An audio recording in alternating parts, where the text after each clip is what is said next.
بہت بری حالت تھی. جیکما آباد میں آیا تھا سیلاب.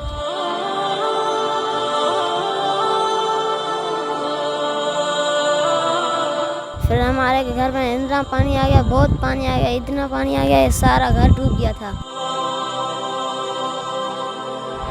سندھ میں اس سال آنے والے سیلاب نے ہزاروں لوگوں کو بے گھر کر دیا اور بے شمار لوگوں کے حسین خواب بکھیر کر رکھ دیے.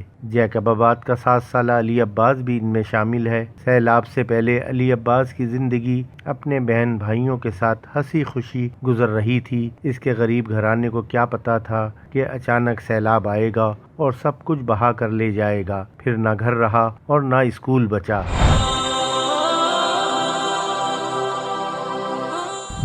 جی اسکول کی یاد آتی ہے.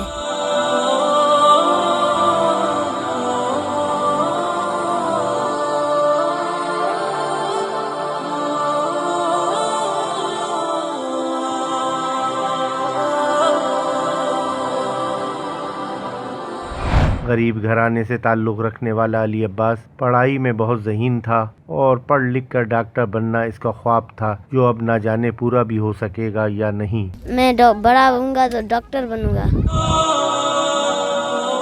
علی عباس اس وقت نیشنل ہائی وے پر سیلاب متاثرین کے لیے قائم کی گئی ٹینٹ سٹی میں اپنے اہل خانہ کے ساتھ مقیم ہے. اسے یہ نہیں معلوم کہ وہ کب اپنے گھر لوٹ سکے گا, اور اس معصوم بچے نے اپنے ذہن میں ایک اچھے مستقبل کے جو حسین خواب سجائے تھے وہ کیا ادھورے ہی رہ جائیں گے. ملیر سٹی کے قریب ٹینٹ سٹی میں صرف ایک علی عباس کی دکھ بھری داستان نہیں, اس عارضی خیمہ بستی میں اس سے ملتی جلتی اور جیتی جاگتی اور بھی بہت سی المناک داستانیں موجود ہیں.